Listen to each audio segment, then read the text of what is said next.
What's going on, guys, and welcome back to another video. So today we have a bunch of stuff that we need to get to. First, I want to address what I'm going to discuss in today's video. If you have questions on any of this stuff, you can always ask your questions down in the comment section below. Now, here's what we're going to discuss. First, there's a proposal out there to eliminate taxes on Social Security income. This is actually a fairly big deal. Now, there's not a lot of support within Congress for this proposal just yet. I want to explain why. Okay, I want to explain why. And it's actually a pretty good thing. Now, we're going to talk about that. We're going to get into how people are expecting inflation is going to continue to increase. This is not a good thing. Okay, so I will address that. We're going to talk about what's going on in China. China had to lock down a city today. They're going to lock down for just 4 days so far, but it's locking down over 21 million people in a major city. We're going to discuss that at the end of this video, and also we're going to talk about the rolling blackouts that are expected to impact about 40 million Americans. 40 million, and it's going to happen this weekend. All right? So that's what we're going to discuss in today's video. If you have any questions whatsoever, ask your questions down in the comment section below. All I ask, spend 2 seconds, go ahead, hit that like button for the YouTube algorithm, and let's begin.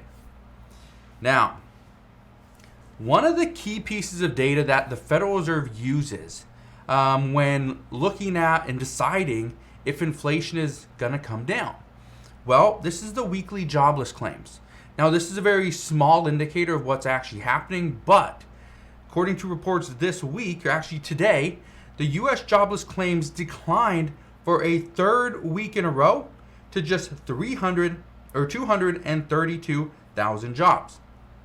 Now, this is off of what economists estimated at 248,000 jobs, but the good news here is jobs are still available.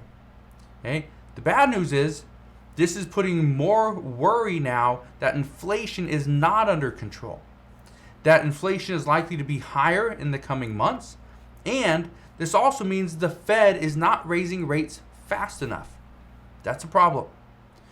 Now, I don't want to talk about inflation, okay, because I know everybody hates seeing more stuff about inflation. We see it in the grocery stores. We saw it at the gas stations. We see it in rents and utility payments. We don't need to see it again today, right? But let's talk about why some are saying that inflation is causing problems. Well, in a recent proposal for Social Security recipients, okay, I want to discuss this one because I think this is big, okay? We have not seen a lot of discussions recently regarding Social Security. We just haven't. Whether it was a Social Security increase, this one, which is a kind of a tax cut. These proposals are few and far between, but this one is potentially changing things. According to Representative Angie Craig, she's a Democrat out of, I believe, Minnesota. She says, and I quote, "Social Security is a problem, okay? Social Security is a promise we have made to the American people. And her proposal would allow seniors to keep the benefits they rightly earned after decades of working and contributing to the American economy." That's what she says. Now, what exactly does her proposal do? Well, her proposal doesn't give you $200 per month as a boost like President Biden promised. That's not it. Her proposal is called the "You Earned It, You Keep It" Act. And it stipulates that income paid out by Social Security, this would actually be exempt from federal government taxes. Okay. So, this is actually a very big boost. This is a huge boost to middle income earners. Now, the reason why I say middle income earners is because people that make under $25,000 per year do not have to pay taxes anyway. So you got to make over $25,000 in order to pay taxes. Now, here's what I can tell you.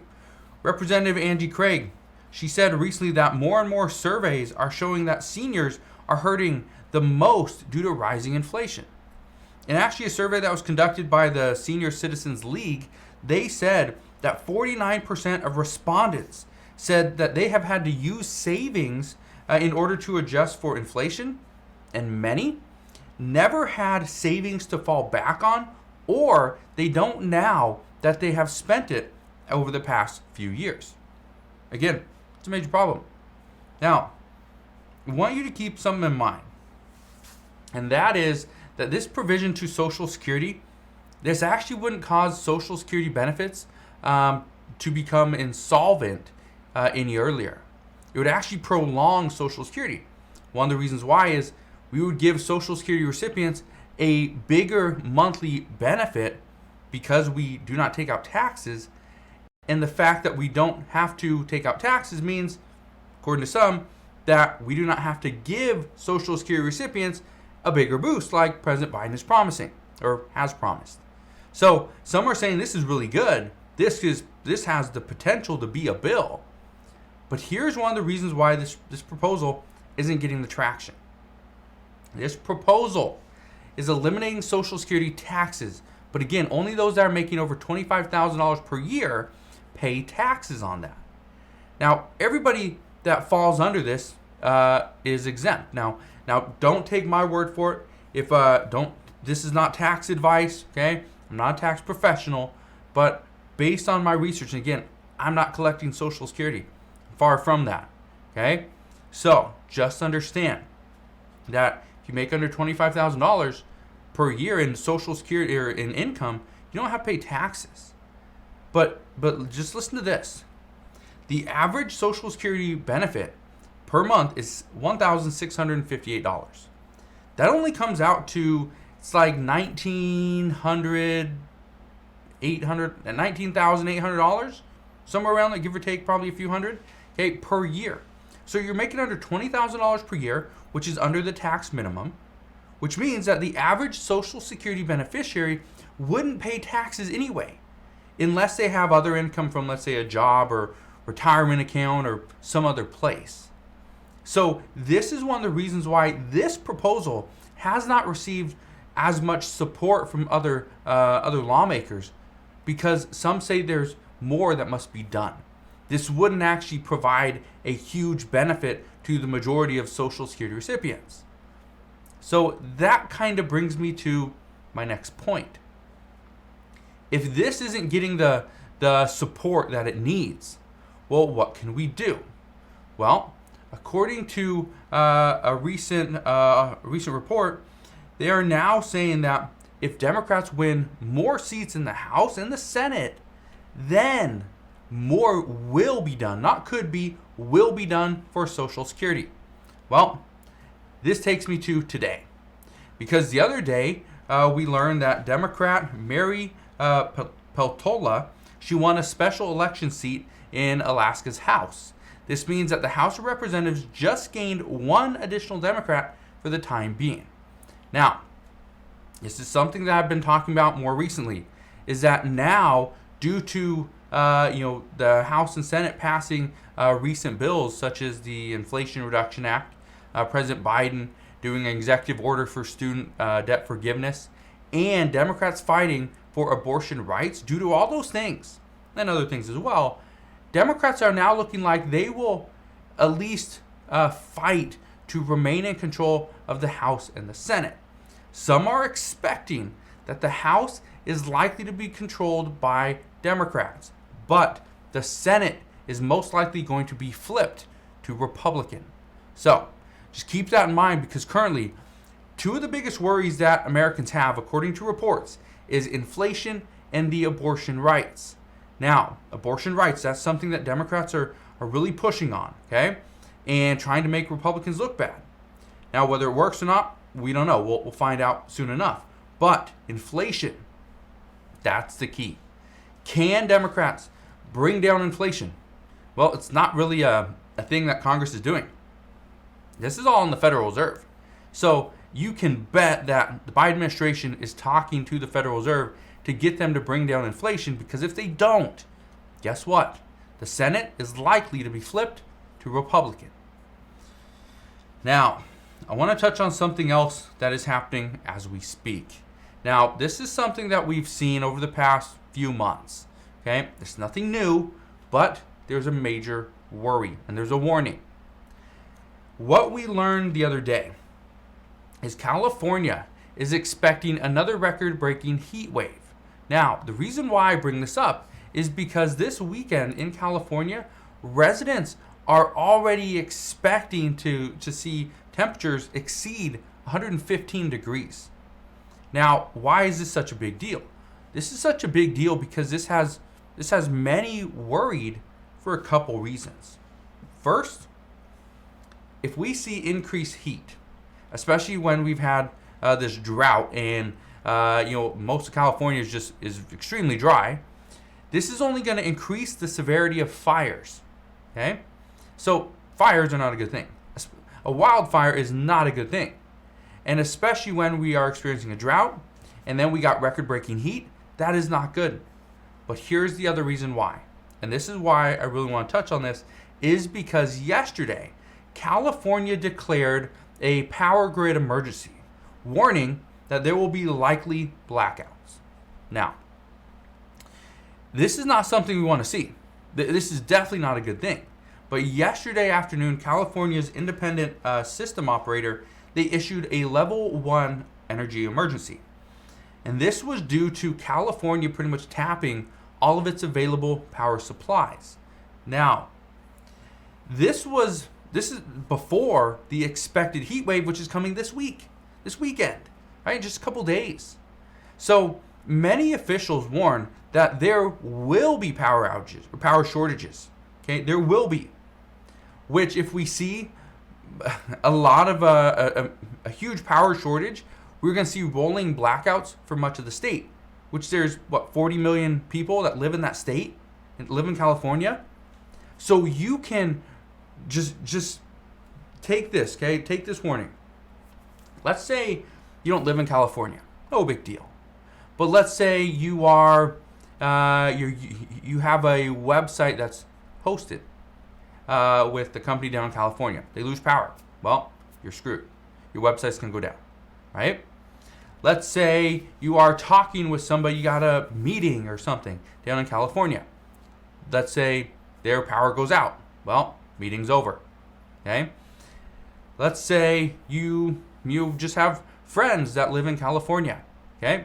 And they're worried that they're going to have these rolling blackouts. So they start preparing. They start buying candles and other things. Right? Here's the problem.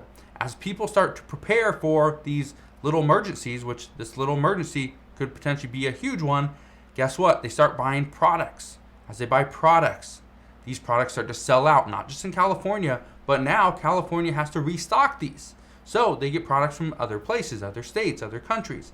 Guess what? As more Americans keep buying products, guess what happens? Inflation goes back up. This is a major issue. Okay? Now, here's my warning to you. This is just something that many officials are saying as well, is if you can limit the amount of electricity that you're using, do it. Because if everybody can cut back just a little bit, this will prevent rolling blackouts. But where many people are wrong is they're thinking, I'm not going to shut my lights off. That's no big deal. If one person shuts their lights off, it's not going to save us from a rolling blackout. You're right. You're 100% correct. If one person does it, it likely will not. But if every single household shuts off just one light, that could potentially save us from a rolling blackout. Now, when I say us, I don't live in California, but I know we will feel the effects. Okay? So, just keep that in mind. Just shut off one light. This means turning off lights when possible. Don't charge all your devices at the exact same time. Limit the amount of time your AC is running, or don't have it running as much.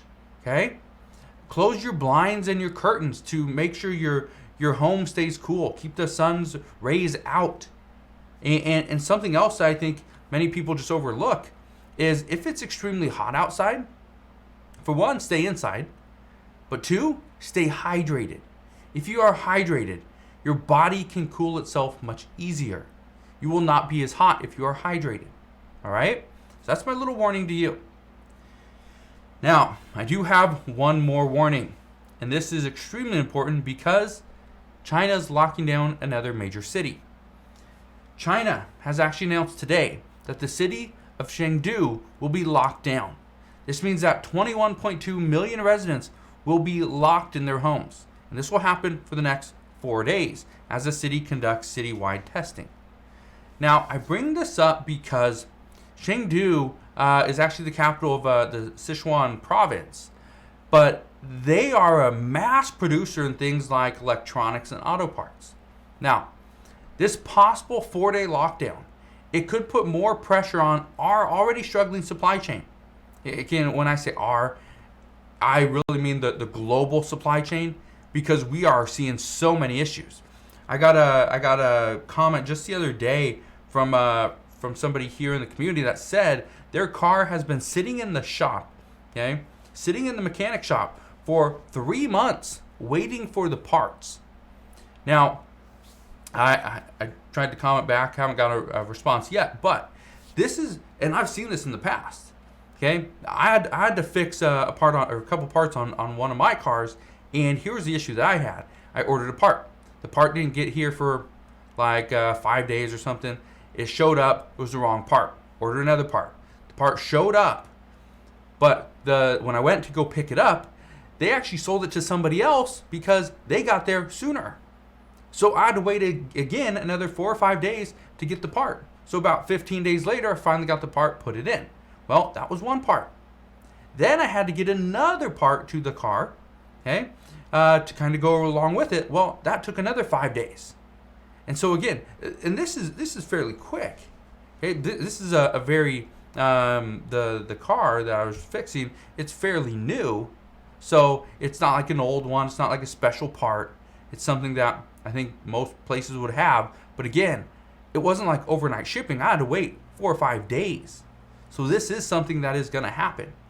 Okay, and this is just a 4-day lockdown. Now, we do not know if this is just going to be a 4-day lockdown for residents. That's what's expected. But it all depends on the amount of positive cases. If we see a lot more positive cases than expect, the city of Chengdu is going to be locked down for even longer. But here's the good news. The good news is that this lockdown happened very early. Again, if this were, we've seen this before. We've seen what happened because Chengdu residents, the chances of them going through the 2-month lockdown, like residents in Shanghai had to do just recently, this isn't likely because the lockdown happened so quickly. So if this does prevent a massive spread, just understand one thing. China's going to come out and be like, see, we told you. We got to lock down early. So guess what's going to happen next? The next city that has, a handful of positive cases is probably going to get locked down instantly. Instantly. There's not going to be any negotiations or discussions. It's going to be like, all right, you got cases locked down. And if we see that, guess what? That's going to create a lot of issues, especially coming up this fall and throughout the winter months. Okay? So just keep that in mind. Here in the United States, we are not immune to these changes and these issues that China is going through. We are going to feel the effects. Okay? So, sorry for this. This video is probably much longer than any others I've done recently, but there's a lot of information that's coming out right now. I want to make sure that you're getting everything, all right? So if you have any questions whatsoever, please ask your questions down in the comment section below. Again, just want to thank you guys for watching. Have a wonderful rest of your day. Consider subscribing, and I'll see you guys on the next one.